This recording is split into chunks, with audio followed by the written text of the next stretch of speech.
नमस्कार दोस्तों, मैं एडवोकेट जयप्रकाश राजभर एक बार फिर आपके सामने हूँ। दोस्तों, आपको पता ही है, मैं एक से बढ़ के एक बढ़िया खोज आपके सामने रखा हूँ।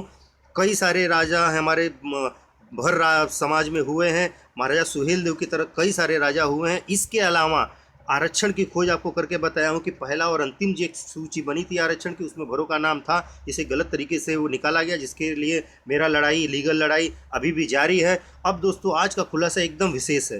दोस्तों, यह खुलासा अयोध्या मंदिर के ऊपर है। दोस्तों, पुख्ता प्रमाण है मेरे पास कि अयोध्या पर इतने विवाद है। मुस्लिम कहते हैं कि यहाँ मस्जिद होना चाहिए, हिंदू कहते हैं यहाँ मंदिर होना चाहिए। आर्कोलॉजिकल सर्वे ने भी सिद्ध कर दिया है कि यहाँ मंदिर था, लेकिन हिंदुओं में ही कई विवाद है। हिंदुओं में ही कई पंथ संप्रदाय कर रहे हैं हमारा कब्जा होना चाहिए, हमारे अंडर में होना चाहिए, क्योंकि यह हमने इसका रख रखाव करते थे या हमारे पूर्वजों ने बनाया। लेकिन दोस्तों, आपको यह जानकर आश्चर्य होगा कि शुरुआती मंदिर को कई बार तोड़ा गया और बनाया गया, लेकिन शुरुआती लेवल पर इसे भरों ने बनाया था। जी हाँ, आपको पता ही है कि भरों का राज अवध से लेकर सतना तक था। यहाँ तक कि फैजाबाद में भरों का राज था, अयोध्या में भरों का राज था।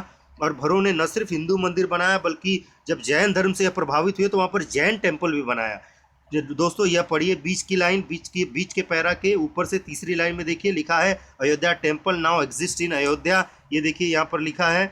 इसके अलावा नीचे की लाइन में पढ़िए, चाइनीज ट्रेवलर ने भी इसको माना है और कहा है कि वहाँ पर जैन टेम्पल था और जैन हिंदू टेम्पल भी था, जैन टेम्पल भी था। देखिए यहाँ पर लिखा है great Jain mandir is known to have existed at Ayodhya, माने अयोध्या में जैन टेम्पल भी था जिसे भरों ने बनाया। अब भरों ने कैसे बनाया, या नीचे की पैरा में देखिए। और यह फैजाबाद सेटलमेंट में है। यह आपके सामने जो मैं दस्तावेज लाया हूँ वह भी फैजाबाद सेटलमेंट है। नीचे से पांचवी लाइन पढ़िए, वहाँ पर लिखा है जब खुदाई हो रही थी, जब आर्कोलॉजिकल सर्वे हो रहा था, तो वहाँ पर चित्र पाए गए, पत्थरों पर उकेरे गए चित्र पाए गए और उसे देखकर यह माना गया। और मैं अब इंग्लिश में पढ़ता हूँ, आपको हिंदी में आपको अनुवाद करके बताता हूँ।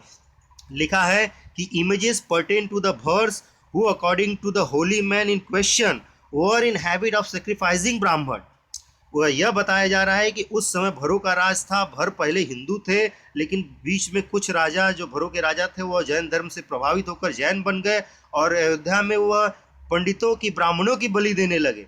यह इसमें लिखा है। और उसके बाद की लाइन पढ़िए, लिखा है we have in this remark a strong indication, मजबूत आधार दैट भर वर जैन इन बौद्धिस्ट। यहाँ पर यह भी कहा जा रहा है कि उसके बाद के समय में जैन धर्म से प्रभावित होकर, बौद्ध धर्म से प्रभावित होकर भर या तो जैन बन गए या तो बौद्ध बन गए। माने उस समय को कुछ राजा थे वो बन गए, जाकि मेजोरिटी जो थी वो हिंदू ही थे, लेकिन जो कुछ राजा थे वह जैन धर्म से प्रभावित होकर जैन धर्म बन गए, में शामिल हो गए और उन्होंने ब्राह्मणों तक की बलि दे डाली। जो है यह फैजाबाद सेटलमेंट, लास्ट की लाइन देखिए, फैजाबाद सेटलमेंट में बाकायदा प्रमाणित है दोस्तों।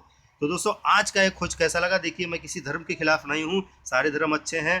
हिंदू धर्म भी अपना है और जैन धर्म और बौद्ध धर्म भी भारत के ही हैं, तो ये सब भी अच्छे हैं। लेकिन जो साक्ष्य है, दस्तावेज, यह कह रहा है कि शुरुआती दौर में मंदिर भरों ने बनाया है, अयोध्या मंदिर भरों ने बनाया है। वहाँ पर यहाँ तक कि जैन मंदिर भी भरों ने बनाया है। यहाँ तक कि वह इसके अलावा भी काफ़ी उन्होंने काम किया है। तो जो एक केस चल रहा है सुप्रीम कोर्ट में, इसमें मेरे हिसाब से भर समाज को भी पक्षकार बनाना चाहिए और भर समाज की भी सुननी चाहिए और भर समाज उस पर और रोशनी डाल सकता है दोस्तों। तो मैं ये अपील करूंगा सरकार से कि भर समाज के संस्थाओं को, संगठनों को भी इसमें पक्षकार के रूप में पार्टी बनाया जाए दोस्तों। इसी के साथ दोस्तों मैं आपसे विदा लेता हूं। मैं एडवोकेट जयप्रकाश राजभर फिर एक नए साक्ष्य के साथ एक नई खोज करते हुए आपके सामने प्रस्तुत होऊंगा। जय हिंद, जय सुहेल।